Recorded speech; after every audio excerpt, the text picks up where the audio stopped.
Good evening. Thank you all for being here. It is April the 7th, and I call this meeting to order. Would you please join me in saying the Pledge of Allegiance?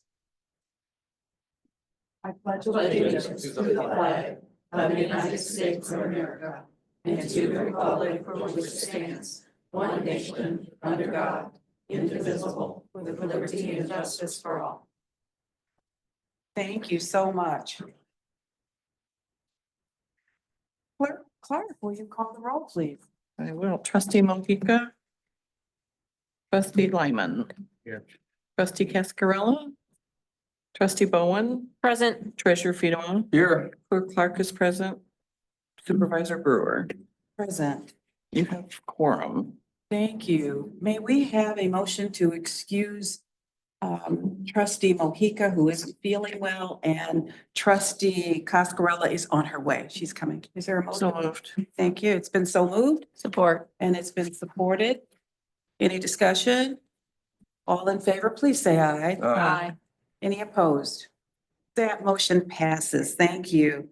So now we're into some really fun stuff tonight that we enjoy doing. I look at the back of the room and I feel super safe. In good hands. So the first thing is we have presentations this evening, and we're so honored to do that. This is truly our pleasure to do this. I'm going to move over by the podium, and the first presentation, we're going to recognize members from our board, from our planning commission. So I'm going to ask Peter to join me, along with Arnold Weinfeld will be our first one. Is he here? Oh, there you are, Arnold. You are. Thank you.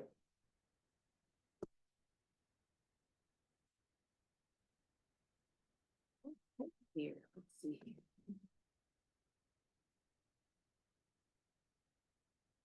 Okay, Arnold, we're gonna do some whereases and wherefores, okay? Awesome. There's a lot of great things to say about you.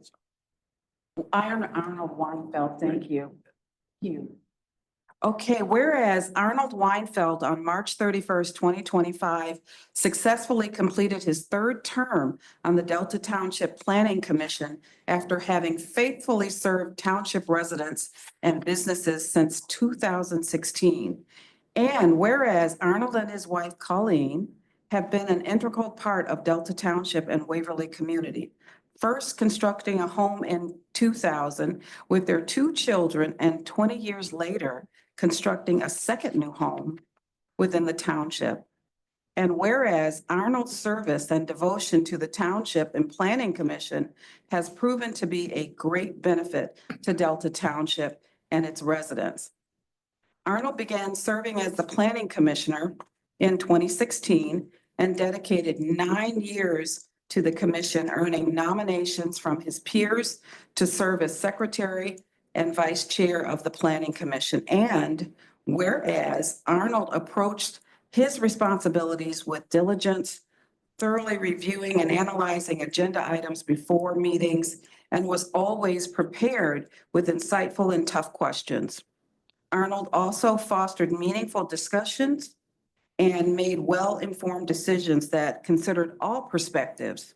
Notably, Arnold was a strong advocate for commercial redevelopment along the West Saginaw Highway and consistently emphasized the importance of traffic safety in the project review. And whereas Arnold served as a participant and representative for the Delta Senior Council during the creation of the 2018 Delta Township Non-Motorized Plan, and was an early supporter of the establishment of the West Saginaw Capital Improvement Authority. And whereas Arnold is a well-recognized and widely respected professional with the Office of Public Engagement and Scholarship at Michigan State University, and previously worked as the CEO of Prima Civitas, thank you. Director of Strategic Initiatives at the Michigan Municipal League, and Policy Director at Michigan House of Representatives.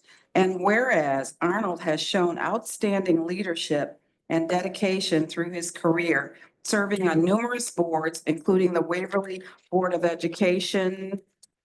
Hang on, there's more here. You've done a lot. I love that. The Waverly Board of Education, Delta Senior Council, Waverly Education Foundation, Michigan Recreation and Park Association, Rotary Club of Lansing, and various boards at Michigan State University. Now therefore be it hereby resolved. I love that phrase. Delta, be it hereby resolved, the Delta Township Board commends Arnold for 9 years of dedicated service to the residents of Delta Township. And be it further resolved that the board hereby offers its sincere gratitude and best wishes for continued success and fulfillment in all his future endeavors. And I will move all of these at the end. I want to give Peter an opportunity to just say a few words before we get Arnold. I got you. Before we get Arnold up here to say a few words, and we'll give him his award. Okay. What would you like to say? Sure. Being on the planning commission is never an easy task, or any of the boards and commissions. So I think if I wasn't involved with government, I probably would not be involved or here tonight. So it's just incredible that people are willing to dedicate their own personal time to these endeavors. And we very much appreciate it from the planning staff to Mr. Weinfeld. Awesome. So, Mr. Weinfeld, would you like to say a few words? Just thank you to the township for affording me the opportunity to serve in this manner. It has been a pleasure and an honor. And thank you to my wife Colleen and family for affording me the opportunity, to miss dinners and be at 6 o'clock meetings and all that stuff. But thank you very much. I greatly appreciate all of your work and wish you well. Thank you. And I'll probably be on the other side there every now and then, so be careful. Good. We can take a picture. Peter, do you want to join? No, you please go ahead. Yeah. Being shy. So this is for you.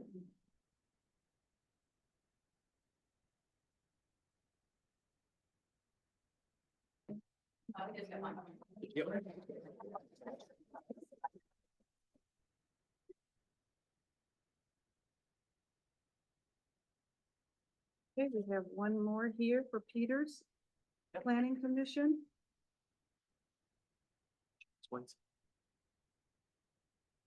Okay, our next one, Jim Schweitzer, please join us.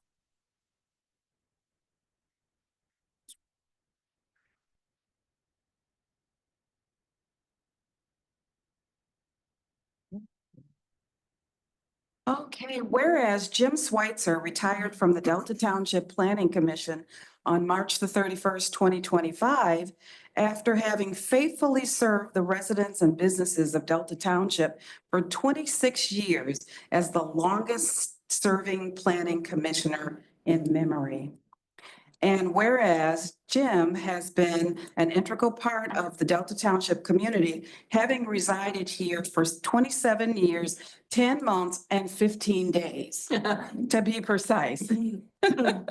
And whereas Jim's devout service to the township has proven to be an enormous benefit to Delta Township, its residents and businesses, and public library in innumerable ways. And whereas Jim began his tenure as a member of the Planning Commission in February of 1999. While serving on the commission, Jim took on his responsibilities seriously by always scrutinizing projects and site plans well in advance of the meetings. Good, always in advance of the meetings. Great. He made decisions considering all viewpoints and earned nominations to both chair and vice chair of the commission. And whereas Jim's contribution and influence can be seen on numerous township documents, such as the township's 2004 comprehensive plan, the 2005 non-motorized plan, the 2013 master plan, 2017 zoning ordinance, 2018 non-motorized plan, and many capital improvement plans over his 26-year career. And whereas Jim is well recognized in the community and his dedication to public service is widely appreciated by both current and former township staff, board members, planning commissioners, as well as the Friends of Delta Township District Library. And whereas Jim has been a volunteer for the Friends of the Delta Township District Library for 8 years, served on its board since 2021, and within 2 years of joining, took on the position of bookstore director with vigor. And whereas Jim is an epitome of the public servant and volunteer, ready to aid in any capacity or situation. Now therefore, be it hereby resolved, the Delta Township Board hereby commends Jim for 26 years of dedicated service to the residents of Delta Township. And be it further resolved, the board hereby offers its sincere gratitude and best wishes for continued success and fulfillment in all his future endeavors. Thank you, thank you.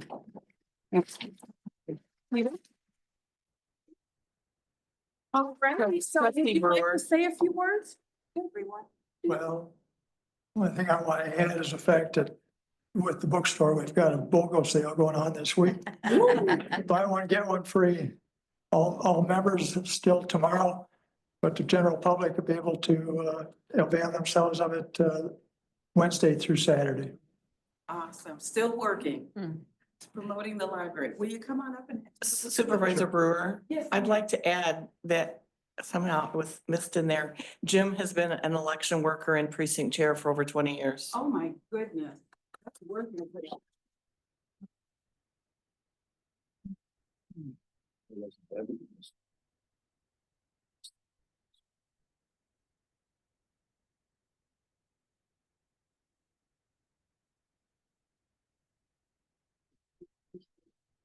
Thank you. Okay, now we're on to Chief Feichner. Will you please join me at the podium? We have a couple of your members, 3, I think. And I understand one may not be here. Yes. Okay. Okay, all right. So we do have 3 resolutions here or recognitions here for your department. The first one that I'll read is, let me get it, sorry, you guys.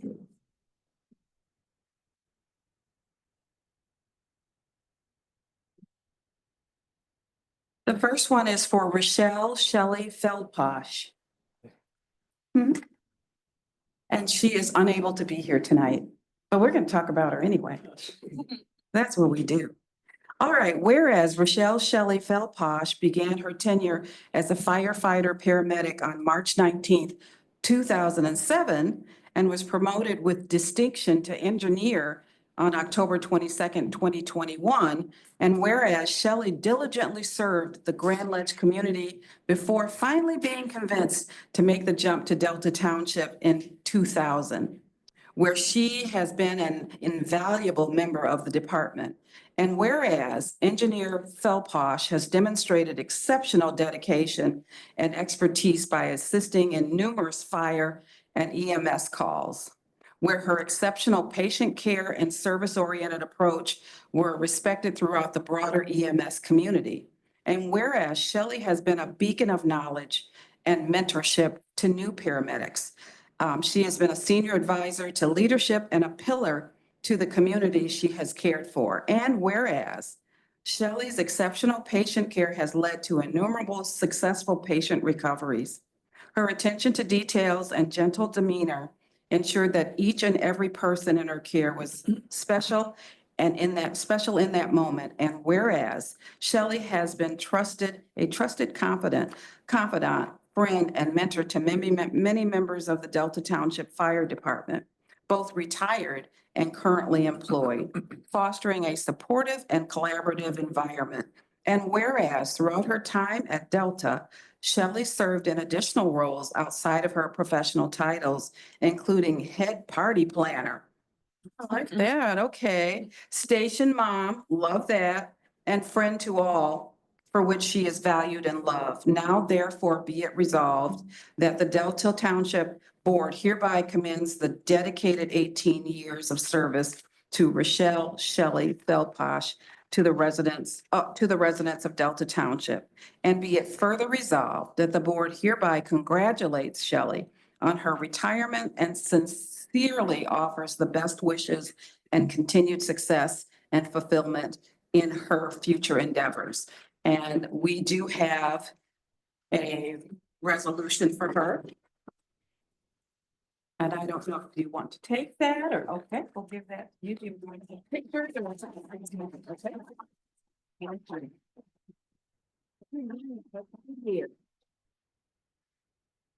And next we have Battalion Chief Dale Keeler. Tigler, I'm horrible with names, you guys. Horrible. I did pretty good. Okay, I'll take pretty good.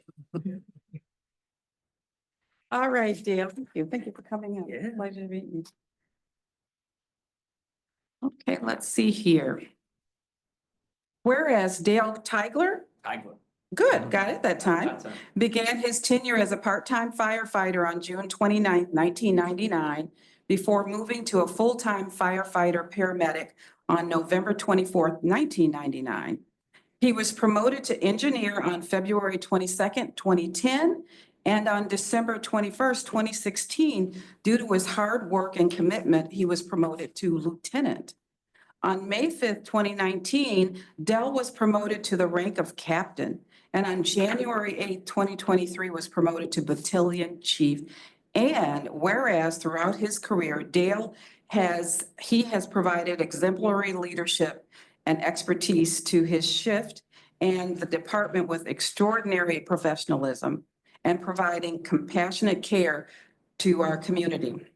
Whereas Dale has demonstrated unwavering commitment as a service-oriented leader, diligently enhancing community relations, incident mitigation, and ensuring personnel safety and accountability. And whereas Dale has expertly coordinated, planned, and evaluated most AVI full-scale exercises, fostering strong networks and with local businesses, schools, law enforcement, fire, EMS, and volunteer actors. And whereas Dale is the senior battalion chief at the Delta Township Fire Department and consistently exemplifies leadership, advanced medical proficiency, and operational commands in his words and actions. And whereas Dale has been a trusted, confident friend and mentor to many members of the Delta Township Fire Department. And whereas Dale has been an instrumental member of the Delta Township Fire Department team, contributing significantly to the department's success and operational effectiveness. His outstanding service, leadership, and contributions will be permanently stamped on this department indefinitely. Now, therefore, it be resolved. Therefore, be it hereby resolved, Delta Township Board and the community hereby recognize and express their deepest gratitude to Dale for his invaluable contributions and dedicated service for over 25 years. And be it further resolved that we wish Dale the very best in his retirement, acknowledging his remarkable career and the lasting impact he has made on our community.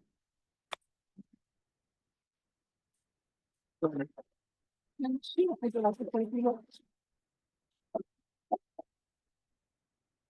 like to say a few words?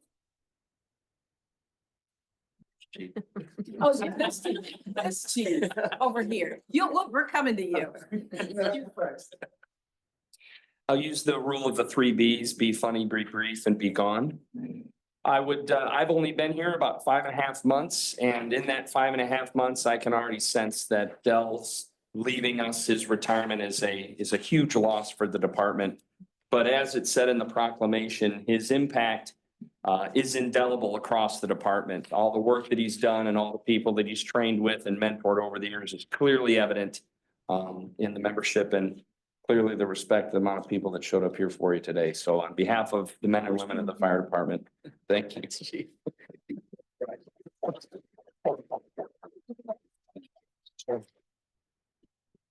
I'd like to first off thank the crews. Without them, I couldn't have done it. 26 years in the trenches with the best men and women that Delta Township has ever had or had the pleasure to work for. I want to thank the board, chiefs, Chief Genebaugh, I saw you here, Chief Kaler. Chief Kaler and I actually had a really good relationship, and he made the transition from being a captain to a battalion chief that much easier. And to my wife, 26 years as well. We got married a couple of weeks before I started at Delta Fire. So she actually rode in one of our fire trucks in her wedding dress. We have great pictures of that. My oldest boy, Asher here, he's also a firefighter for Grand Ledge Fire right now. And he's working on getting in his ZMT, so proud of him. Asher. And my youngest boy is on spring break and couldn't make it here, but he sends his well wishes to everybody, I'm sure. So thank you, board. I really appreciate it. Mary, Brian, and the rest of the members of the board, those of you that I've gotten to work with and been able to serve my time with, it's been a pleasure. And I plan to not be a stranger too long. All right.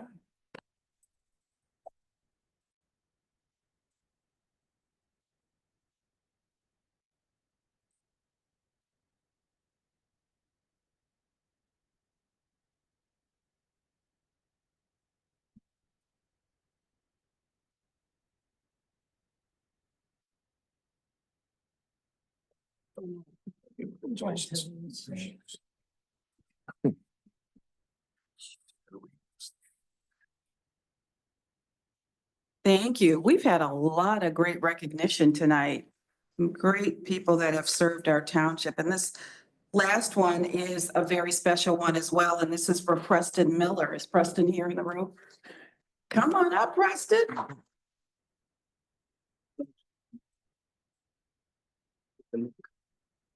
Oh my God. We're going to do this quickly because we know you're on duty. Okay, so we'll do it quickly, but we are honored to recognize you for an accomplishment that's near and dear to all of us. The Delta Township Board hereby recognizes and celebrates the completion of state and federal requirements that you receive for your paramedic license.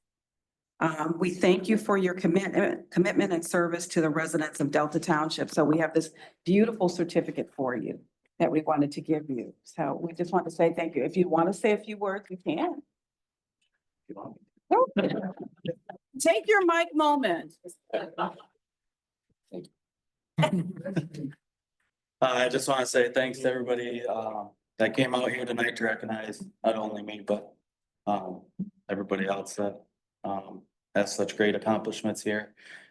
Especially the crew members that helped me get through class, taking time out of their day to teach me the things that I wasn't getting a good grasp in class, and for all the support from all of you.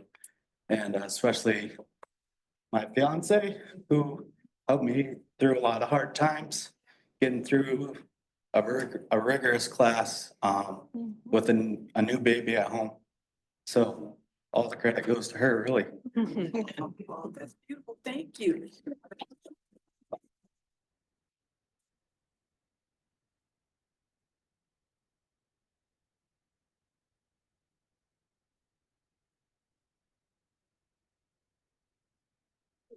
I move all of today's resolutions and Thank you. recognitions. Congratulations. Is there support?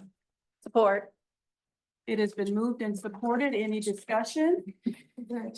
Seeing none, all in favor? I should serve. Okay, that motion passes. Thank you. Thank you, everyone.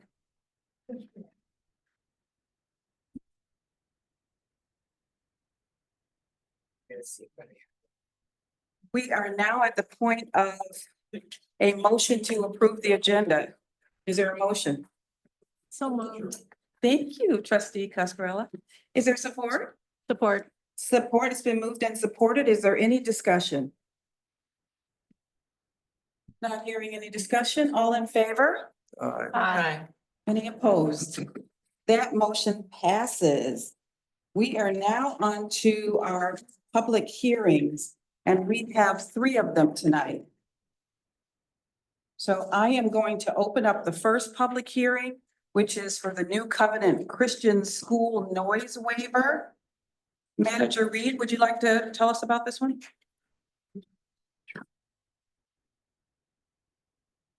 The New Covenant Christian Schools is having a 5K race, and they're just looking to have a permit to waive the requirements of our noise ordinance, which is during the day from 10 a.m. to 4 p.m.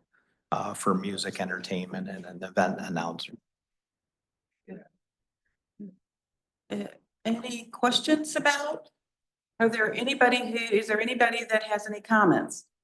This is a public hearing. Not hearing any. Is there a motion? Thank you, trustee Cascarilla. I move that the Delta Township Board approve Can you hold on one second? I'm sorry. I'm going to close the public hearing because there were no comments. Please go ahead, trustee Cascarilla. No problem. I move that the Delta Township Board approve the request by New Covenant Christian School for a waiver of the noise ordinance between the hours of 10 a.m. and 4 p.m. on April 26, 2025 at the designated property. You've heard the motion. Is there any support? Support. It's been moved and supported. Is there any discussion? Hearing no discussion, all in favor? Aye. Any opposed? That motion passes. I am going to reopen a new public hearing. And Manager Reed, will you tell us about the second one? The next one is for the Oldsmobile Homecoming Car Shows. This is a recurring car show. The folks that do this every year do a very professional job. And they are also asking for a waiver of the noise ordinance for the event in the auto owner's lot. So same thing during the day, 8 a.m. to 4 p.m. 8 a.m. to 4 p.m. Are there any comments, any public comments on this hearing? Not seeing any, I'm going to close the public hearing. And is there a motion? Trustee Bo?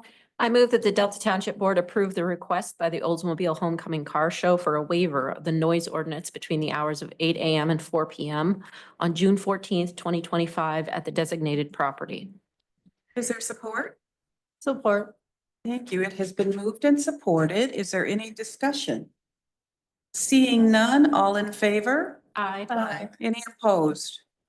That motion carries, and we are now opening up a public hearing for our last hearing case. So I'm going to turn it over to Manager Reed. Sure, this is a another noise waiver request for St. Gerard Catholic Church Annual Festival. So this is another reoccurring event. This goes a little bit later to 11:30 for music entertainment. Again, this event's never been an issue and been an annual event for St. Gerard. Perfect. Are there any public comments? And then I know we'll have board comments. I know that's coming. Any public comment? Yes. Would you like to come? Please come to the podium and state your name.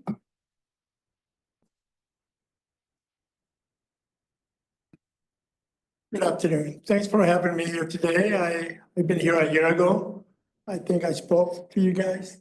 I want to talk about something that concerns a lot of us from Union County. Excuse me, let me just ask, I don't mean to interrupt you. Are you here for the public hearing on the St. Gerard? No, I'm sorry. Okay, that's okay. You'll We're be gonna next- have public next hearing one. and please come back when we have the next public hearing. Or public comment, rather. Thank you so much.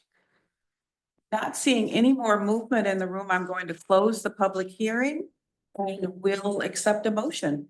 Oh, do you have any comments or? I will make the motion, but I want to also make the point of transparency that a number of us are members of St. Gerard Church, and supporting this does not in any way at all reflect on membership, but I think Josh, Andrea, and I are all members of St. Gerard. Thank you. And you have moved that. I move that the Delta Township Board approve the request by St. Gerard Church for a waiver of the noise ordinance between the hours of 12 noon to 11:30 p.m. on May 3rd, 2025 at the designated property. Is there support? Support. Thank you. It's been moved and supported. Discussion, any further discussion? Mr. Fedewa, Treasurer Fedewa. Well, I'd only say our two board members that belong to the church would have to recuse themselves. So they were going to add to the noise level, but I didn't think that'll be the case. So no objection here. Thank you. Thank you. All right, we have had our discussion. All in favor, please say aye. Aye. Any opposed? That motion carries, and we look forward to this event. It's always on our agenda every year to review this, and it always passes. Next on the agenda, we have a communications item, which is the Master Plan 2025. That's out there for you board members. You may have read that in your packet already. If not, that's out there, and there's no action that we need to take here at the table tonight on that. We are now to public comment, so we would love to hear from you. You have 3 minutes, and you may come up to the podium and just please state your name. So please come on up.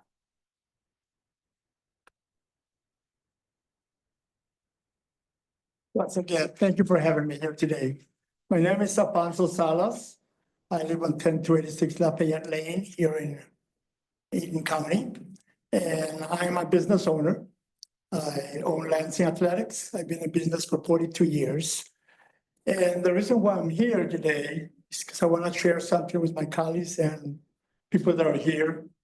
The importance of voting for May 6th for the millage that we need to keep us safe here in Eaton County. A year ago, the reason why I was here, I was assaulted in my business.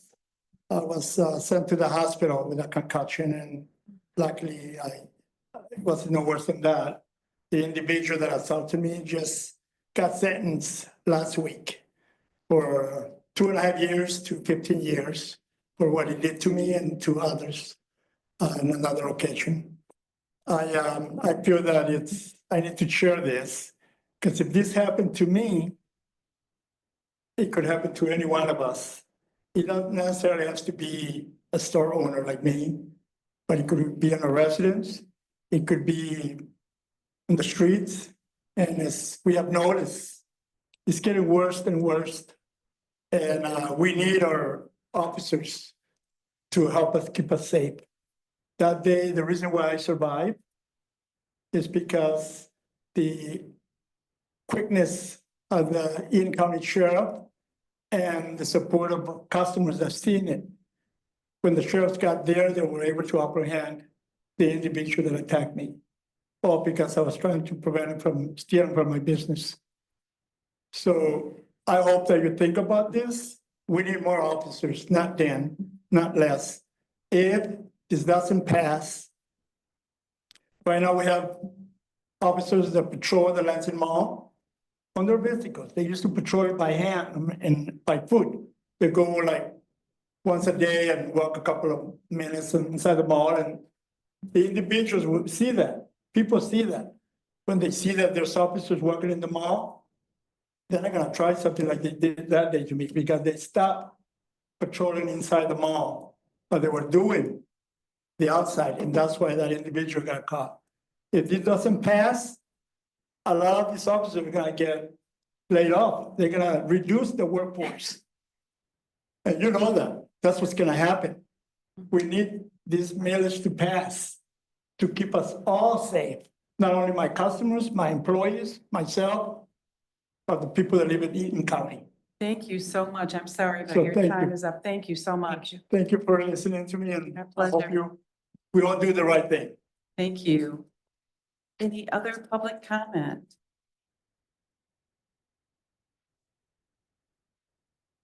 David Howell, 9487 Guinea Road.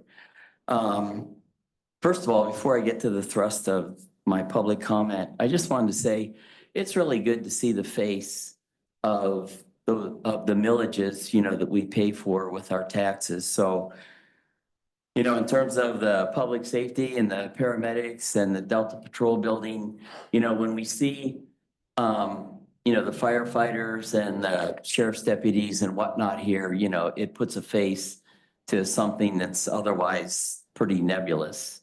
So I really do appreciate our first responders, and I know that we have the best as well. But I wanted to make a comment about the master plan. My first comment about it is a question. Do members of the steering committee have to be residents of Delta Township? Because I know that there are, various stakeholders, and I don't know if stakeholders is defined, But if you're talking about employees, you know, that work for Delta Township, there's not a residency requirement. But I wonder if there should be, because we're talking about, you know, revising the master plan, you know, which is going to be in place for, you know, 10+ years or whatever. And then the other comment is the public communications, the communications plan that was outlined on it. It was mentioned that there would be focus group meetings with community stakeholders. And again, just want to mention, you know, who are the community stakeholders, an online survey and a township board presentation by the consultant. We still haven't heard any communication on who the consultant is, who's been hired with the grant that came from MISTA. So my recommendation would be that all the residents are stakeholders, really. So I think there should be a write-up on the revision of the master plan in the Delta Now magazine, you know, which hits every door of every resident and every business. The township has a township group on Facebook. I think that would be a good idea. And thirdly, Delta Township occasionally does mailers, especially, you know, when there's a millage coming up that the township favors. I wonder if there should be a similar mailer sent out to all the residents in Delta Township, you know, to inform them what's going on. Next issue is the closed session. 1 minute. Okay, I'll be done before that. The closed session at the end of, towards the end of this meeting, it said that it was concerning attorney-client communications. My question is the township being sued? Or are we a party to a lawsuit? And if so, you know, are you allowed to inform the public, you know, what that's about? And the other thing is, I believe April is supposed to be the month where we come back to what to do with the Anderson Nature Park. And I just want to reiterate, the trails out there are only as wide as this podium here. And the people that are from the biking groups that go out there, they're out there to do time trials, to improve their, you know, their time and their speed and their endurance. They're out there for exercise. And they're gonna run over anybody who's out there. And remember, it's called Anderson Nature Park. Thank You you. know, thank you. So much. Are there any other public comments? Any other public comments? And I did not have, because there's no other public comment. I don't know, Peter, if there's anything you wanted to say about the master plan update. I didn't, I kind of went through that normally. It's under communications. It's in the packet for us to review, which I have, but if there's anything you'd like to I say. don't really have a lot to add. I can just respond I mean, I am not a township resident, so for what that's worth, happy to step aside if that's needed. You know, we're trucking on it. We're working with OHM advisors, and that's I do have a memo in the meeting packet about the master plan. And the reason we selected OHM is they have a specific knowledge of the township's utility systems. They have several contracts with the township, and we use them for a lot of other things like sewer modeling. And that is really, if I had to encapsulate the update, the master plan update, it is specifically looking at utility capacity and potential for, and again, I'm not suggesting that the township grow or not grow or anything in between, but that looking at this one limiting factor, which is sewer capacity, and if the township were to consider growth, where are those areas where we could facilitate that from a utility capacity perspective. So if there's any questions about the master plan, the general process, any kind of the spur of different, we have the steering committee, which, as I noted in my memo, is township staff and planning commission. We are going to have many other public engagement options, and those are not fleshed out yet. So that's all to come. I was just that's a tease, I guess, in the memo for now, but I'll be back here at the board to announce those, and we are considering all options for getting the word around for those opportunities. Thank you. Thank you, Peter. Yeah. All right, thank you, Peter, for that. Next on our agenda is the consent agenda. Is there a motion? Supervisor, I would like to pull, the minutes. They really weren't quite ready and my apologies, so Okay. they'll come back. All right. Is there anything else that needs to be pulled from the consent agenda?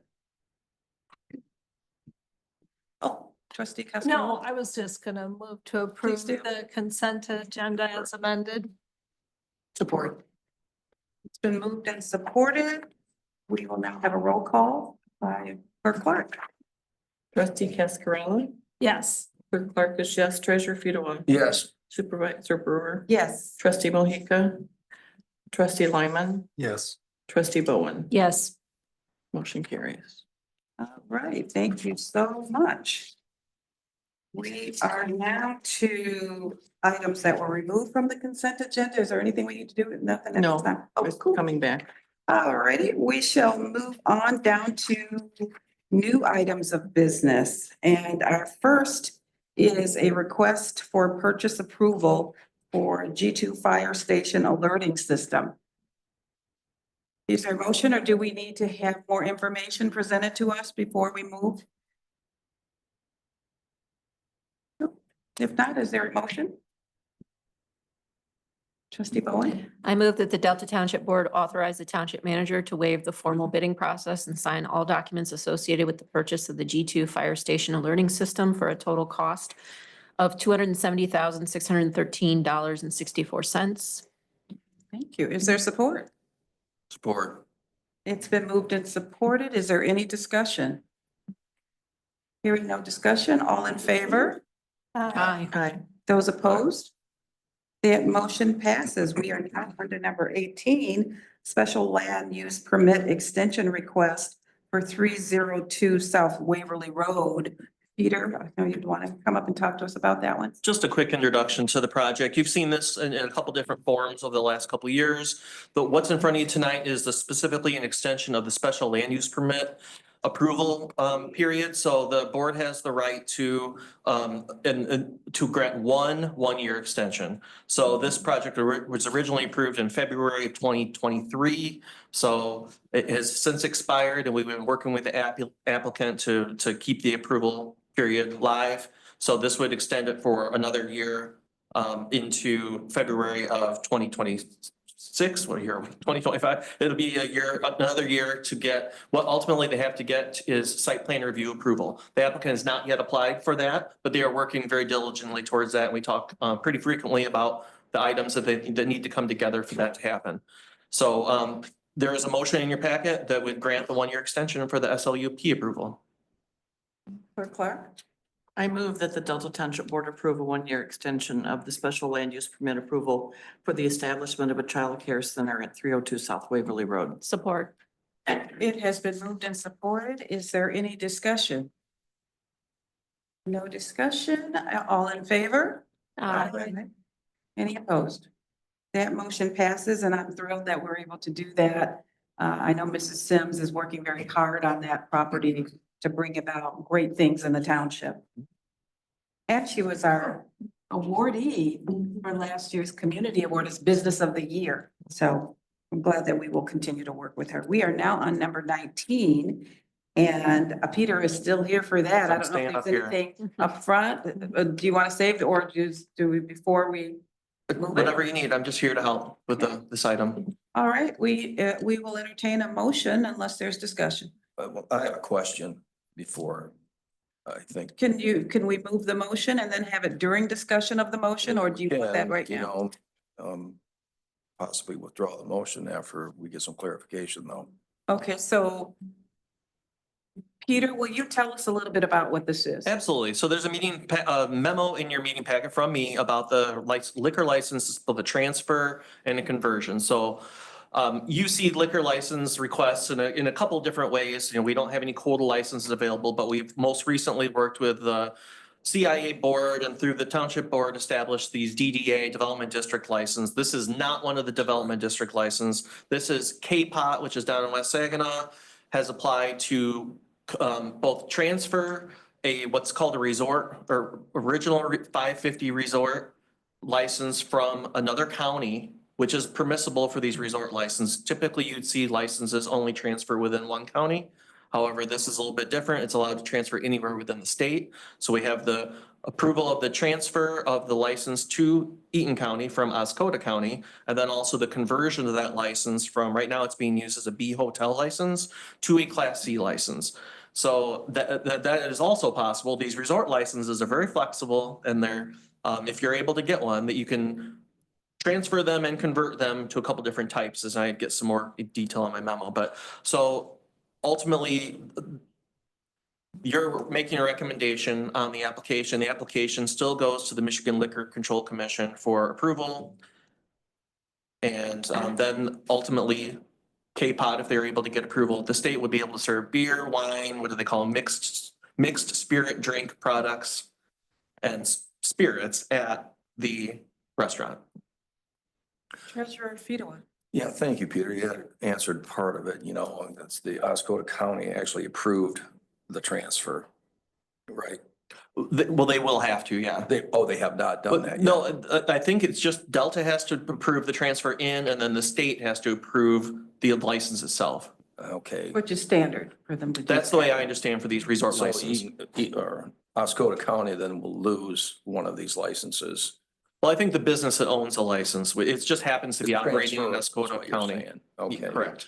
So why would they go this route rather than just doing what, the ability to do the investment, which I think they already haven't qualified for, to fall under, those dozens of liquor license opportunities that we already have available?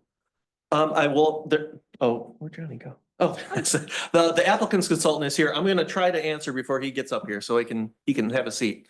I think one of the benefits to owning, the difference being the development district licenses, you don't necessarily you don't have a market. You're not able to own those and sell those afterwards. That's the one difference with the DDA licenses, is you use them and you essentially they revert back to the state. They don't become a commodity that you can sell in the marketplace. Okay. The resort licenses are, so this KHP Lansing LLC will own this, and if they go out of business, they can sell it at market rate to another company. That's the primary difference and probably the one advantage in this case for this company. That answers my question. Thank you. And they're buying it from someone else? They are buying it from this, a company in another area than it's being transferred here. Clerk Clark?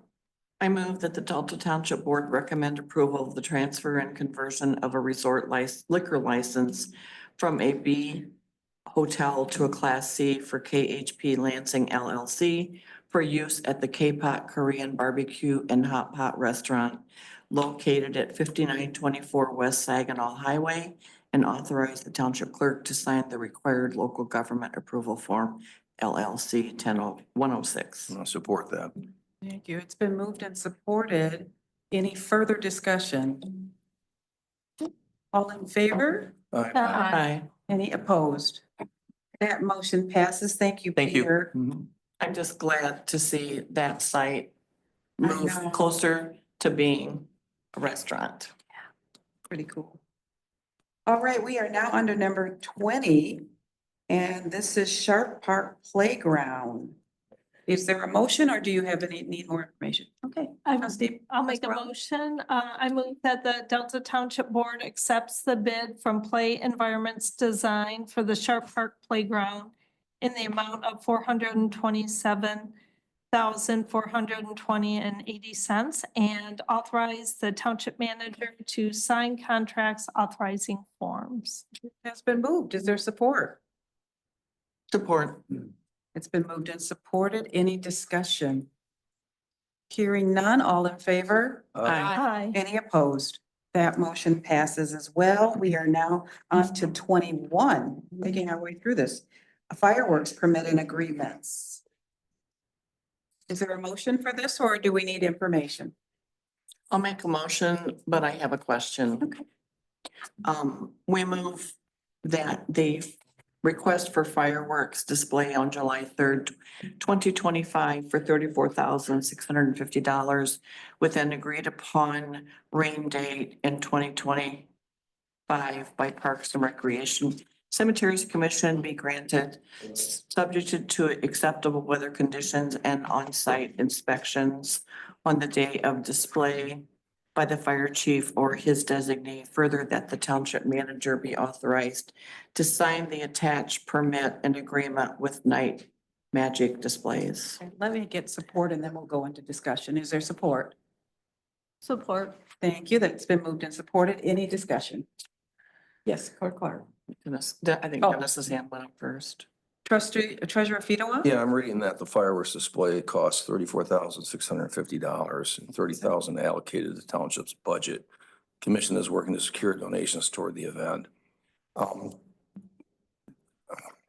don't know what the history is, the donations are, but when we get donations that might exceed the $4,650 difference, does that offset our costs? Is that what we're doing? We're using those donation offset, say like the staff time that we're supplying and any other incidentals that we have to incur because of this event? It does offset the, some of the incidentals, the food for sponsorship area, but it goes towards the sponsorship of the fireworks, So we typically raise about 20,000. about $20,000. So the cost is that, but the township doesn't pay the full amount Got because it. of money raised. And that's what I was wondering. Yeah. Thank you. But I had a question Trustee and Bowen. I don't really want to put you in a difficult position. Preston's not here. I have significant concerns that we are going to be able to have sufficient law enforcement available for this event, especially if the millage does not pass. I'm not sure how this is going to work and what is our backing out of it. What we can have. I mean, the board will obviously work on a plan B, but is there an out with the contractor that we're purchasing the fireworks? Because I'm sure there's a shelf life on them, not like you can put them away and save them till another year. We would have to agree to a mutual agreed upon date by the end of the year. If To we utilize cancel, the yes. fireworks.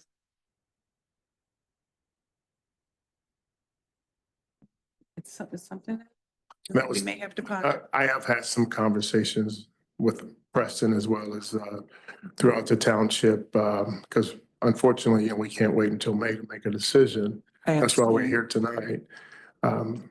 We have discussions about overall safety and in conversation with Preston have included keeping the park open is the best option for them rather than closing the park. So we've had some of those discussions. We do have a contract with them to supply us with the safety for the fireworks. I don't know how that will look. There's a reduction in workforce. I know mutual aid is always an option for events like this. That's dwindled over the years. I mean, you can remember back when we used to have mounted units from Kalamazoo and folks from all over the area coming in. I know Lansing supports, and historically we've supported Lansing show the night following. That's the information that I have. And Manager Reed just looked at the contract. What did you see in the contract? There is one option of fulfilling the agreement with a buyout of 40% of the agreed amount Okay, to if, Okay. thank you. So there if you want to go that route. The other is, as Marcus said, the postponement to a different date. We have Trustee Bowen first, and then I'll turn to this way. No, that answered my question, so. Okay. Trustee Bowen? You say we typically get $20,000 in donations and that just goes to offset the 34,000 for the fireworks, It goes towards, yes. not to pay the overtime for our police officers to safeguard this event or I don't anything think like so. that? No, Okay. Not to my knowledge. I too have had conversations with Preston and not this year, but I would suggest that next year we might want to rethink even having this event because it costs a lot of money. It takes a lot of overtime. It puts a lot of stress on our police force that clearly is already stressed and understaffed. And, we don't make any money from this event. We don't bring in any money, probably restaurants and that sort of thing get money. But there are other fireworks events in the area. They do them at Lug Nuts all the time during the summer. I think that this would be something that we could save money on, we could save hassle on, we could, alleviate the people who come in from outside. It's not just for our residents. So, I'm in support of it this year because we're already doing this, but I think next year it's a conversation we should have. Thank you. Thank you, trustee Bowen. Any more discussion? All right, we had a motion. It was supported. All in favor? Aye. Any opposed? That motion carries. Thank you. Thank you. And welcome to Martinez. trustee Lyman. Thanks for answering all my emails. All right, we are now down to the manager Reed's report. Thank you Supervisor Brewer and board members. Just a couple things I'm sure you received. Our Delta Now went out last week. So we always try to provide a lot of information in that. A couple project related items. One of the last large things across the street at the new public safety facility, we will have a generator going in this week. So it's kind of a big deal that we've been waiting for that. Also the Willow project is underway. We had a little bit of a mishap today with road closures again, but that should be back. They just had blocked off the entire road instead of just the one lane. So we're getting that rectified. When you all had received your binders, Supervisor Brewer had requested. One of the items she requested was a major project list and update. So that's what I've tried to provide. So you can see there's quite a bit of information, and this list or these updates are dynamic. So as you read through them, you can get a feel for what staff has had on their plate recently. So walk you through the WRF phase 1, which we're at least hopefully nearing the end. WRF phase 2, which we are in design for, and we'll be putting that out, or we'll be requesting additional SRF funds at the end of this year for the phase 2 of the WRF plant. Give some updates on the Ultium, which is now LG infrastructure projects, and the facility itself, the public safety facility, St. Joe Highway, water main and pathway, the Colt Elementary Delta Senior and Activity Center, where we're at with that, Delta Center Cemetery project, which is kicking off. Sharp Park renovations, which is also kicking off, the Webster Road Bridge, and the Delta Mills to Hawk Meadow pathway. So that's a little bit confusing because those projects are tied together, but there are several individual projects with that, the Hawk Meadow pathway loop and the Hunter's Orchard pathway loop. We have activities going on both of those projects. I mentioned the Willow and Pepper Ridge sewer force main. Mall Ivan Elmwood pathway, that project has been designed. We have funding for. We are currently seeking easements for that. That has been a challenge. An update on the Chill Grant, the MDOT Boulevard project, which Peter's doing a good job with our CIA leading. The BSNA cloud conversion, which was completed last year, but we are still working through conversion issues with that, non-motorized transportation plan update, and the township master plan update, which you received an update from Peter. So you can keep this in your binder. I'll try to keep this updated. As I said, the information under each of these is fluid. So every day something changes. You can see the amount of work underneath all of these. But I'm happy to answer questions on any of these projects or anything else if you have them. Treasurer Fedewa? I have a question on the whole package. It's quite a laundry list. I appreciate it. But would it be fair to say, Brian, that there's a lot of things underneath this that are going on a daily basis that don't make it to this list that the township is engaged with? Yeah. Yeah. These are just, I think, the major, try to encompass the major projects. So, as I said, when Supervisor Brewer asked me to provide it with the binder, I started on it and then kept having to update it. And tonight I drew the line and said, here's what you're gonna get. And we'll provide subsequent updates. Yeah, appreciate it. But yes, this just captures pretty much the major The stuff major going ones. on with the projects. I appreciate Manager Reed. I had asked him for a dashboard of sorts so that we kind of knew the heavier level weighted projects. Because as Treasurer Fida was stated, there is a ton of activity going on with the team here. They are at capacity and past it with all of the projects, but I wanted us to always have at the ready because you're out there in the community all the time talking with residents or groups. And it's always good to have some of the weighted projects at your disposal. So thank you, Manager Reed, for putting that together for us. I have a And question. yes, before go you move ahead. on. Sure. Is this information not in such a fluid way, but listing these projects available to the public anywhere on our website, on our Facebook page, in our publications anywhere? Yeah, a lot of these have been in board packets for the updates. Right. We do have project pages for several of these on our website. Okay. Try to provide updates in our talk of the township, Mhm. somewhere in the Delta now, maybe not to this, level, which we can always try to provide some of this. Okay. Just for members of the public who like to self-serve and come to the website or come somewhere and find all this, I like the idea of a dashboard, that kind of has like, Yeah. status. It's good. updates. I don't mean to interject. I don't want to put any more task on the No, team. I don't But, either. hopefully we can find a way to continue, but these are things we talk about in our board meetings, but I like the idea of sometime. And at some point, we have an opportunity to have a dashboard available. Yes. So, but I really appreciate this. Oh, thank you.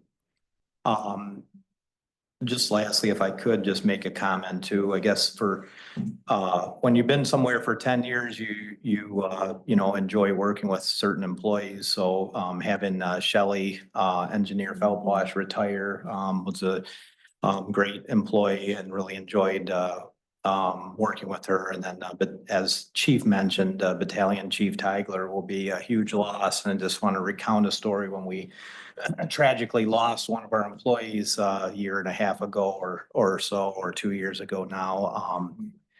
Dell came in and had, obviously devastating for the entire crew. And he was the one tasked with leading and continuing the services for the community. So, and I know Dell's been on a lot of challenging calls throughout his career, and I don't know how he would rank them, but for me, that always stood out as a very brilliant example of his leadership, that he was able to lead his people in such a devastating time on that night to make sure that our residents were still served. So I always appreciate that, and he will be a loss. So that's all I have. Thank you. Any questions, comments for Manager Reed? Thank you for that report. We are now to any board members that want to share any reports from their committees that they're serving on? Okay, no updates at this time. Excellent. I do want to say that if I could add something, that Treasurer Fida and myself, Manager Reed, we attended the Michigan Township Association Conference last week in Grand Rapids. They had some really fantastic sessions and had an opportunity. What I love about the sessions are so vibrant, and those will be available, I don't know, on their website, or we can certainly see them. I think if we were registered guests, I don't know if anyone else can, but if you can, please take a look at some of those. And of course, the networking is priceless, where you can meet your colleagues and find out and talk about what's going on in their townships. That was priceless to do that. So just wanted to give you an update on how we spent our time. I don't know if there's Well, anything you'd just like on to the add. networking, you just talk to people in the upper rural districts and you find out that they know people that you went to school with, or they were neighbors in an earlier life. It's just the commonality that you're surprised about. And so you commensurate on what, their experiences were downstate versus what theirs is upstate, and the similar and also the dissimilar challenges that they have. So it was kind of eye-opening for me because I had met so many people that had connections to Delta Township, even though they're from outstate or upstate, and they all knew about Delta Township. Yes. So Yes, Supervisor Brewer, I just want to make notice to the public that are here, because I'm afraid you won't be here at the end after closed session. But Real ID goes into effect May 7th. You cannot fly domestically, meaning you cannot fly within the borders of the United States without a Real ID or a passport.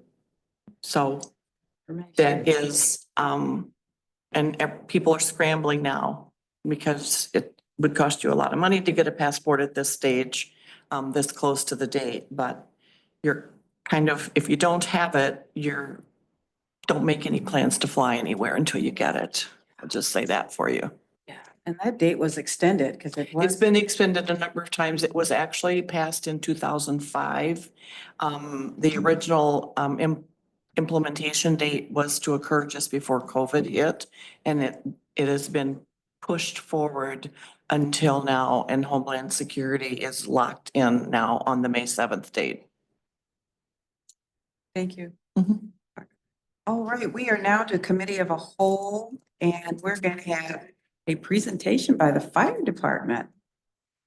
Come on down, Chief.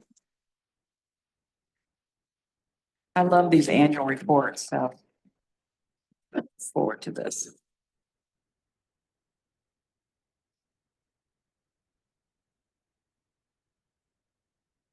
Mary was coaching me how to do this, so I'm trying to. Not Mary, not me. Do not look for me for technology. You No, want to Mary. actually move forward, so just be clear, yeah.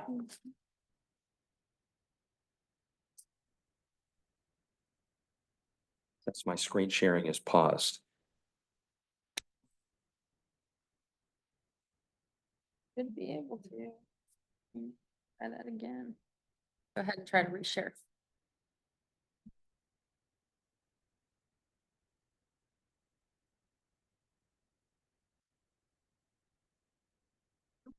Did it? Look at that. I didn't know if I had to call Dave Marquette. Madam Supervisor, Manager Reed, members of the board and the public here and at home, I'm proud to present the 2024 annual report for the fire department. I feel I'm speaking somewhat on behalf of Greg Ginnebaugh, who left late last year. So a lot of the successes that we had last year, certainly due to the members of the fire department, but in no small part to Chief Ginnebaugh. We talk about the mission of the fire department, serving with professionalism and helping those in their time of need.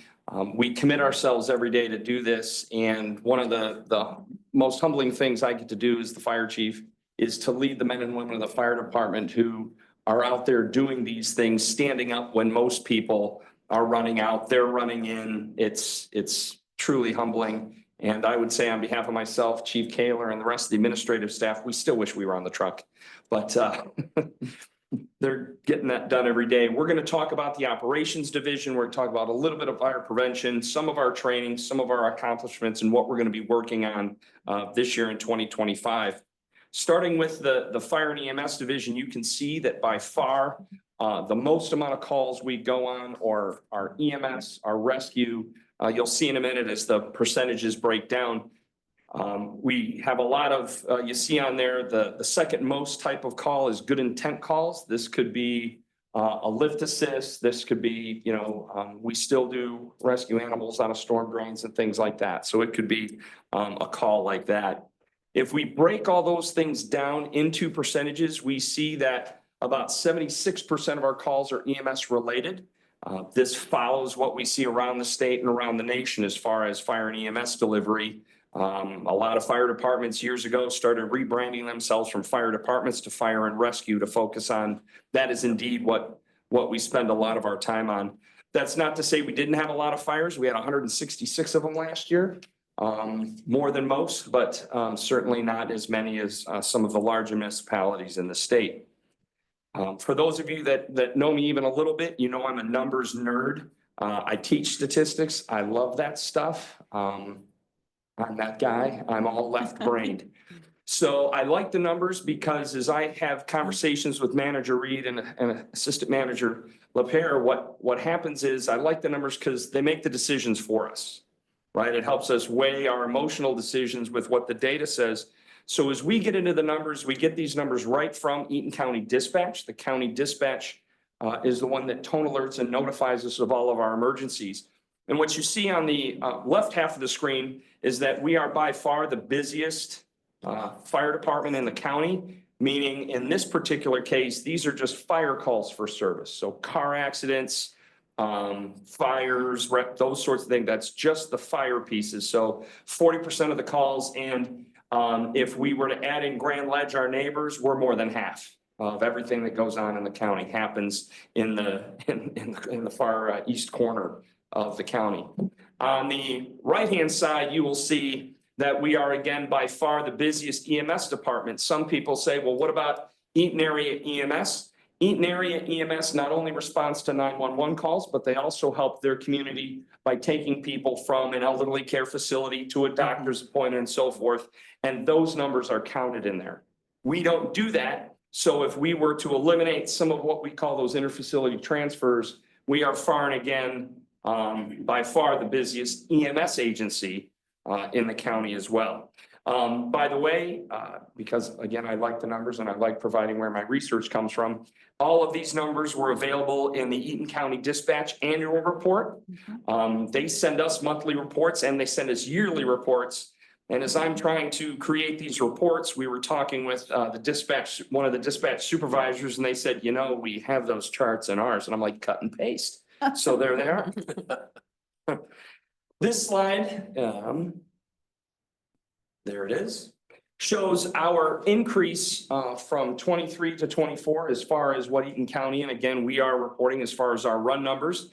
We see that our calls for fire service, the parenthetical number is last year's number, meaning 23, and what we responded to in 24.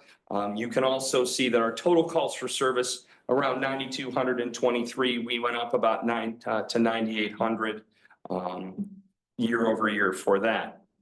For those of you that dislike charts and just want to see a graph, here it is pictorially. We see that over the last several years, it has been going up. We go up anywhere between 4 and 9 to 10%, depending on the year. Again, this follows national trends. Manager Reed asked me to look farther back to 19, 18, and 17, which is, again, being a data guy, I'll continue to look back. And the trend line absolutely continues to follow what we see here. We'll see that year over year increase. Population increases, population aging. We see aging of the housing stock. So we tend to see more fire emergencies as well. So those will continue. And I expect those numbers to continue for this year as well. Putting those together, we see that our annual call volume altogether, the aggregate, continues to go up. And we see that in 23, we average about 25 calls a day. In 24, we average about 27 calls a day.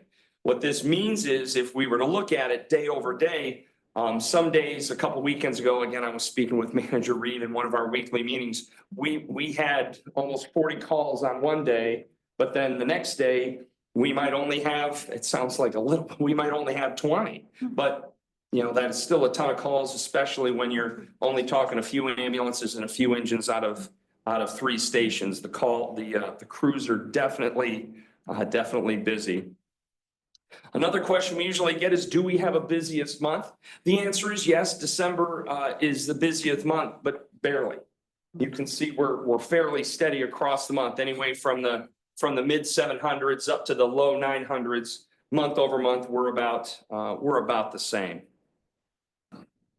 One of the things we do both for our ISO certification and our own quality assurance is we watch our times. The NFPA, the National Fire Protection Association, stipulates and recommends response times, how long it takes us to get out of the station, what they refer to as out of the chute, how long it takes us to get to the call, how long we're on scene, how long it takes us to get in a medical emergency, for example, how long it takes them to get to the facility and how long they're waiting there.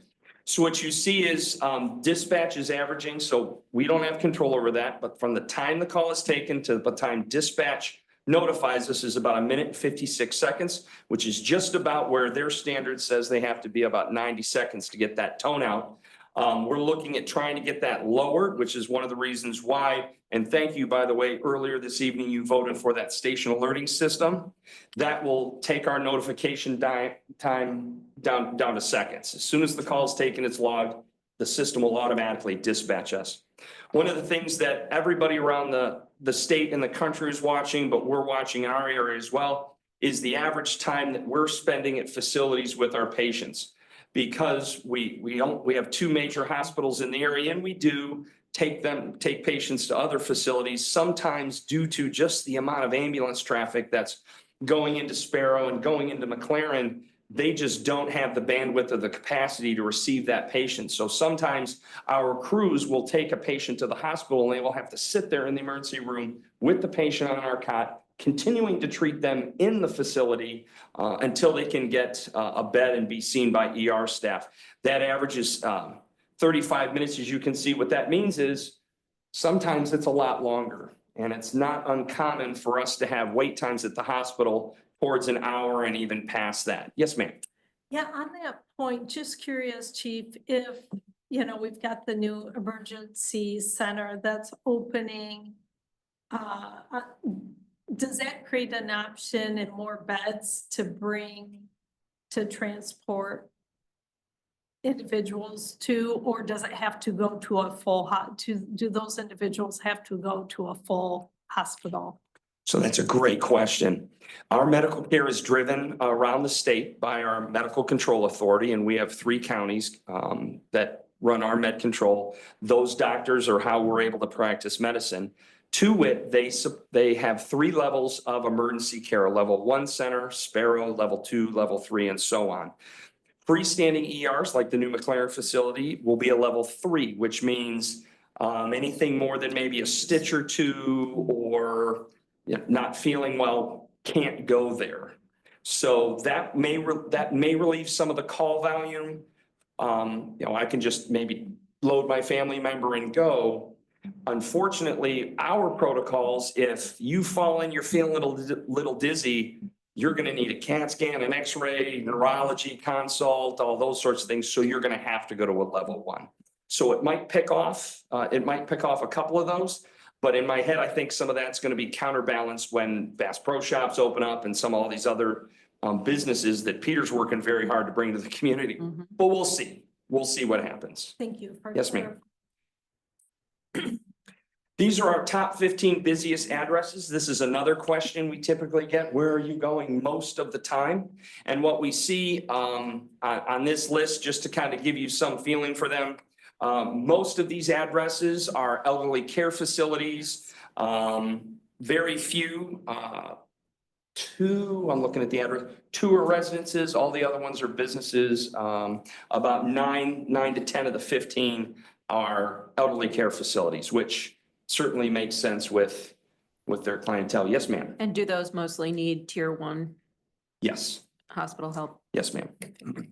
I suspect you're gonna have to add an address of Marketplace Boulevard here, next year.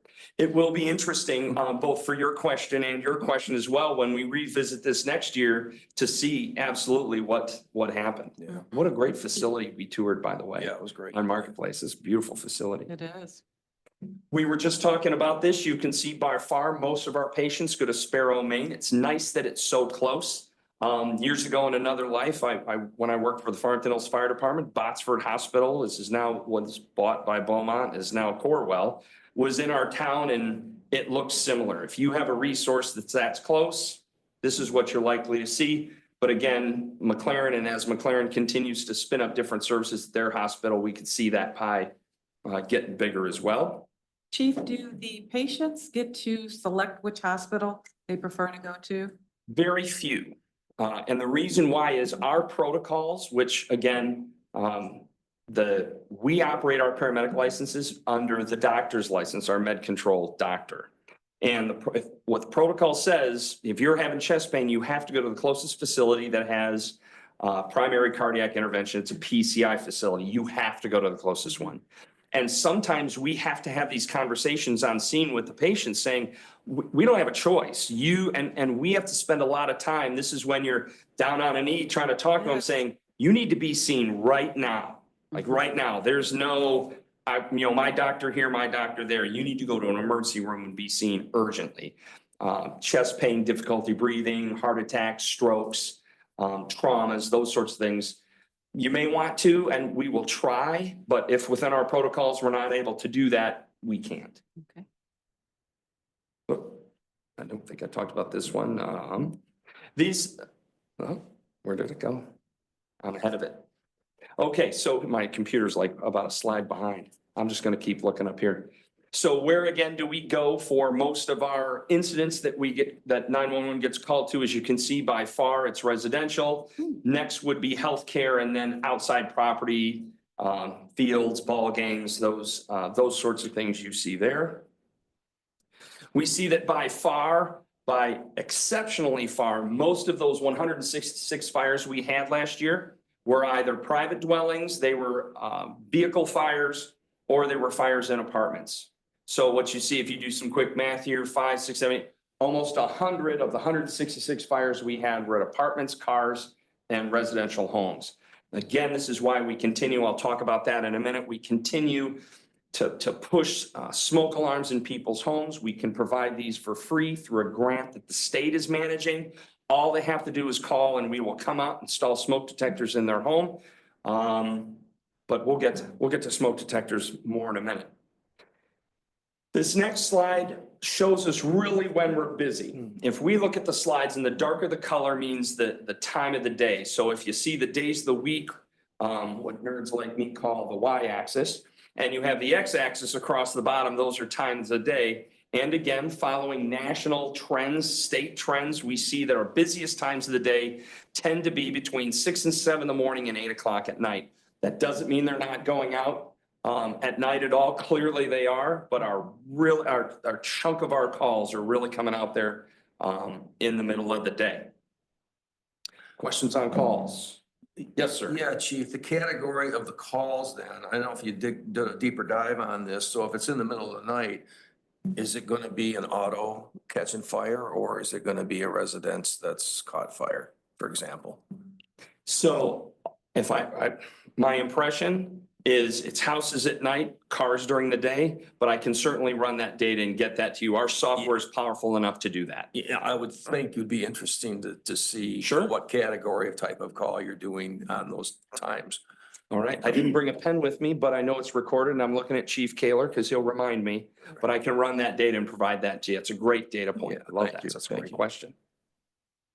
So let's get into our public education and community outreach. I love kids with the plastic fire helmets on. I always love those things. What we see on this chart is our 9-year fire loss trend. It is relatively flat except for a spike that you can see there, 21-22. This was the fire we had on the south side with the semis and at the factory. So if you did take that one out, it flattens that trend line. That trend line actually comes all the way down to the bottom of that pyramid. So we tend to stay just at the 2 million mark, about our average fire loss trend, except for that one big loss.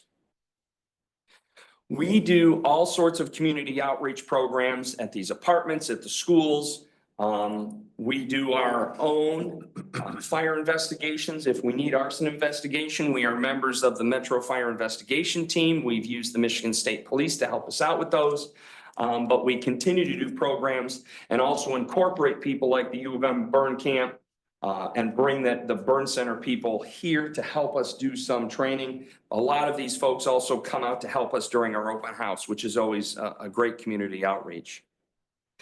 We also require in Delta as well as in Looking Glass, if you're gonna burn, okay, but you're gonna have a burn permit, so you make sure you're burning within the regulations. We can see that last year we had about 1,300 down from the year before, just a little down. And Looking Glass, they were down a little bit as well. Community is reminded that they can apply for these online. If you have difficulty navigating the internet, we do have some residents that come in and we will help them get that permit. If they're just not very interactive with the computer, we do allow that to happen. Training, we do a ton of training. We are very, very busy, as you've seen at the beginning, but we're also able to try to fit as much training. We are required by OSHA Part 74. We're recommended by the NFPA to get annual fire training. It's actually a 3-year cycle. This also includes all of the training that we have to continue to renew our medical licenses. Paramedics have to have an annual, have to have so many trainings annually, and every 3 years we have to renew our license. We have to have 45 credits, 45 hours in specific categories. These hours include required trainings, advanced cardiac life support, and those sorts of trainings as well. So if you spend 2,345 hours across the 45 or so members that we have, fairly busy there. They do trainings in things like live fire, search and rescue, forcible entry. See, we're ahead. We talk about driver training. We have to recertify every year. We have to redo some of our drivers training. This is one of the largest sources of risk that we have, both in police and fire. No matter what the call is, we're taking a vehicle. No matter what the call is, the police are taking a vehicle. We take vehicles. We are in there. We're in these vehicles for everything. So one of the annual trainings that we have to do is continue to renew and recertify how we drive the vehicles, be very aware of changes in the law and trends that we see, so we can operate more safely. Our command staff continues to get ongoing leadership training. Leadership training is again required in the continuing education process by the Michigan Firefighters Training Council through Public Act 291.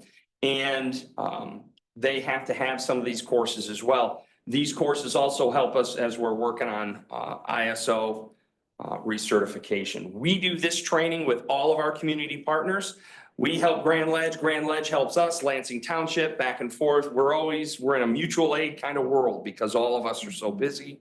We not only work together on calls, but we also train together as well. A tremendous resource we have is the burn chamber that we have on Lansing Community College's property. We have a cooperative MOU with them, so they can use it to train new firefighters. We continue to recruit out of there, and then we continue to do ongoing education with them as well. These are just a few of the other items that we work on through the emergency management process. Assistant Chief John Kaler is our professional emergency manager certified. We also have Mr. Morrissey as well as Brian Hatfield, who helps us with our emergency management, interacting with the county. The individual cities, villages, and townships are not required to have their own emergency management programs. That's reserved to the counties unless the individual communities opts to run their own emergency management program. Delta is one of these. I'm gonna wreck the number. It's a 390, I think is what it's called. Perfect. It's a 390 site, and we continue to lean hard on people like Assistant Chief Kaler to make sure that we continue to train, and we at the department and we as Delta Township are prepared in case of a larger disaster. And those are some of the things that we are preparing for. We had many successes last year.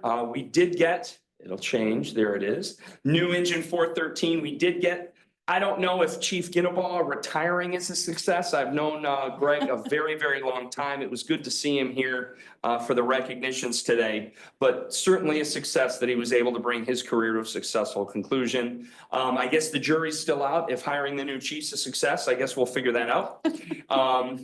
Chief Funk retired. Interestingly, as we look at our successes, the average seniority on our department is 7.7 years. We may look at that and say, wow, okay, you know, kind of, they're not maybe getting ready to retire like Chief Tigler did. But what becomes interesting is out of the 45 people we have in the department, 15 of them have over 10 and 22 have less than 5. So what this shows us is that we're growing, right? Over the last 5 years, we are definitely growing. We're bringing people on. I'm proud to say that the fire department and township management, we are doing very well working together with the union and trying to discover good new ways to try to bring people into the department.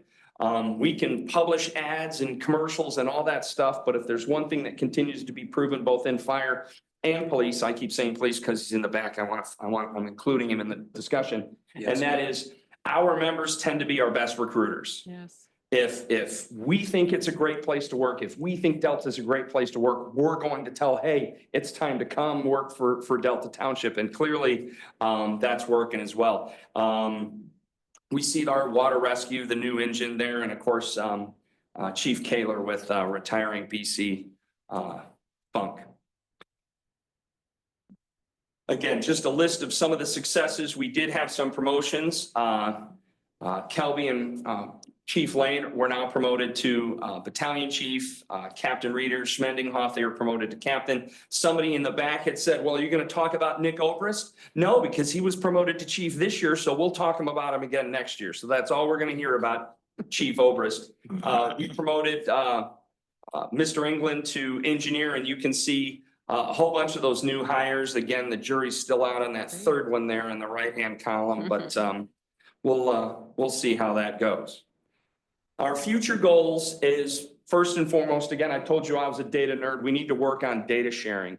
And by that, I mean, between myself, Manager Reed, Assistant Manager LaPierre, one of the things that we're doing is we're going to continue to try to clean up, make sure that we're getting good data. As most of us know, if you know anything about business, the data you're getting out of stuff is only as good as the data that's going in. It has to make sense. It has to be clean. It has to be unbiased. And we're going to continue to strengthen that with Eaton County Dispatch to make sure all of our run numbers are where they're supposed to be. We'll continue to work on strategic planning, not only where we want to be in the next year, but where should we be in 5 years? Where do we see things going? Once you get out towards 10 years, emergency services is kind of hard to predict, but we still need to think about things strategically. Data helps us do that. We will be getting a new ambulance. Actually, we'll get that at the end of this month. It takes forever to get your ambulance. It does, as the compression of the manufacturers of fire department vehicles, ambulances, engines, ladders, and things like that. There has been a huge push over the last 10 to 15 years of companies buying other companies, and there's only a few. That combined with where can we get parts to build. For a while there during COVID, there were fleets of fire trucks sitting uncompleted because they couldn't get drive shafts.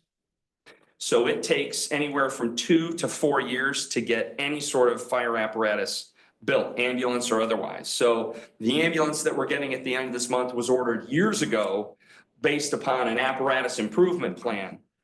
Spoiler alert, we have 2 ambulances that are going to be nearing that time, and we'll see you in a few months to talk about what we're going to do about those ambulances. The other future goal, the last one that's on this list, but certainly not least, is officer development, professional development. Just because you achieve a position of leadership in the department, wherever it happens to be, does not mean our learning is done. We have to be lifelong learners. You go from those hard skills, how do I use a saw, how do I pump a truck, to those soft skills, how do I lead, manage, coach, mentor. And we're going to work on some of those things by bringing some of the National Fire Academy classes from the East Coast, where the National Fire Academy is in Emmitsburg, Maryland. We're going to bring some of those here to help our leaders. Questions? No. Any questions, Trustee Cascarelli? Yeah, you know, when you're talking about training, I was just curious with the new battery plant that we have that's about to come in operation and begin manufacturing. Did the the department go through special training in case there were any incidents at that plant? And because I know electric battery, it's a whole different animal and you talked about responding to car accidents and, incidents with vehicles and fires and that, and it's a whole nother experience too on the road, but just curious with the plant as well.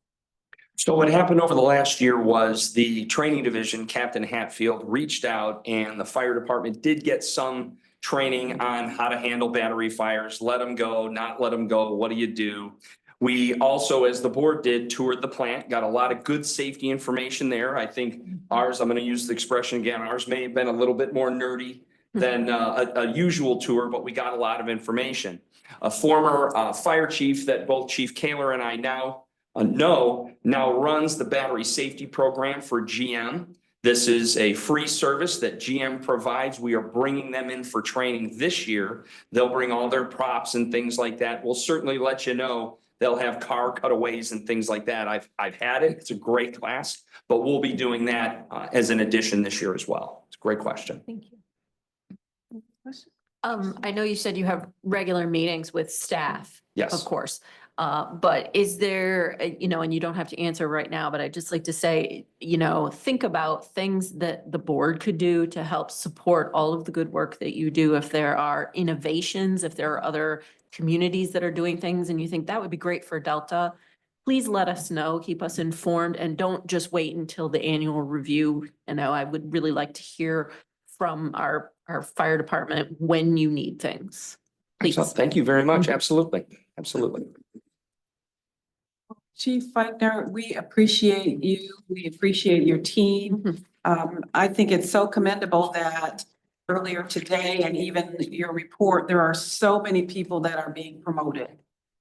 And people want to be at a place where there is movement, where there's an opportunity to grow. So kudos to you and the leadership team for creating these opportunities and hiring people that are trainable and able to move up in the organization, and for all the community engagement. I've been to several of the events that you do. We all have the board members, but seeing that list, it's like, my goodness, you're everywhere. So thank you. We appreciate you. We appreciate the good work that your entire team does. Thank you very much. I'm going to move up public comment because we're going to go into a closed session. Our closed session is we're going to have our attorney here. We're going to talk about the financing for the bank drain. That's what the closed session is all about. So I wanted to make sure you all knew that. But I'm going to open up public comment. So you don't have to hang around. We'd love for you to hang around because we do have to reopen the meeting back up when we come out of our closed session. Yes, would you like to approach the podium? You have 3 minutes. Well, thank you for having me again. Yeah. First of all, I'd like to thank the good work that board has been doing for a while, and of course, our heroes, the fire department, not only just law enforcement officers to be keeping us safe, but so have you. So thank you for the good job that you and your men do for us. I know a lot of you don't know that we've been watching what you guys do on this board, and we appreciate what you do. You are our leaders that we look up to. Fonda Brewer, I know that you're our new supervisor now, and Yes, congratulations. thank you. And of course, we have a new council member, a new member at the board, Joshua Lehman. Welcome aboard, sir. Thank you. And I know that you're gonna learn a lot from your peers here. You got good leaders, as Mr. Dennis Peterwa here. We've been watching what you do, how you say, how you think, how you say things. And of course, Mary, just this week, she was teaching, she was showing us how the board works, showing us the law, showing us what we need to know. A lot of us ask a lot of questions to you, and you probably didn't know I was there, but I was there watching you. I'm trying to remember the restaurant. What was the restaurant you were at? Dimitri's. Dimitri's. My favorite place. Dimitri's. So thank you for the leadership, and I got this from you. I don't know if you remember, but I got this from you guys. So that's how I found out that we had a new supervisor and a new board member. And everybody, even Elizabeth, same with you and this young lady up front. How can we forget her? Andrea, thank you for all you always guiding us and you always teaching us and showing us what we need to do to make life better for all of us. And of course, this young man that young lady, Karen Mujiga, she's not here, but she helped me last time a lot. And I'm very thankful for that. And I just want to thank you for the good job that you do and for listening to us.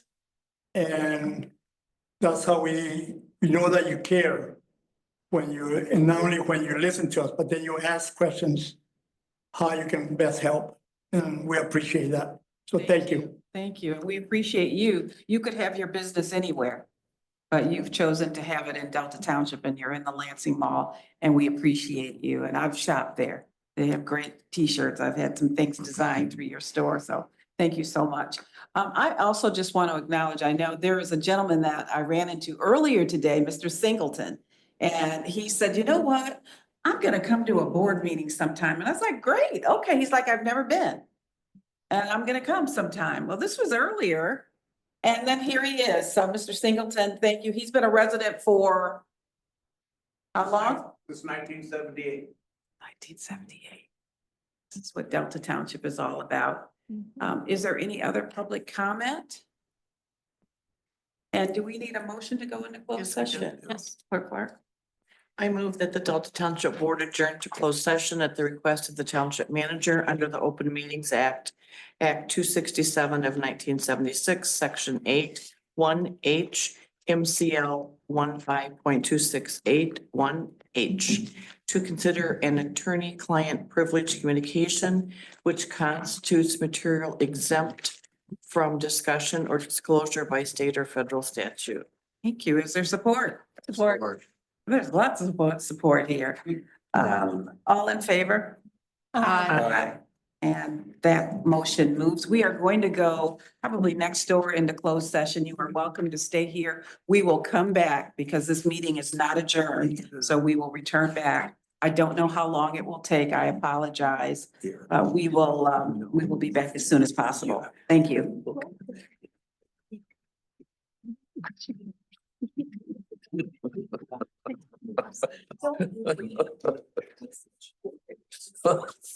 Scary.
Hey. We just need to call it back to order. Because I have to put in the minutes what time you call it back. All right, it's 8:48 and I call this meeting back to order. And is there anything else on the agenda or anything that anyone wants to discuss for the good of the order? I just want to put on record that tomorrow night we have our State of the Township at 6 o'clock. And it will be available by Zoom. I think registration, I don't know that we've hit the count. We may be there. I don't want to invite people if there's no seating. So, Gotta check our. so we're checking on that. I didn't register, but I'm coming. Thank you. So I hope you all the board members can come. It'll be 6 o'clock, just next door. And if there's nothing else, we are adjourned. Thank you for hanging.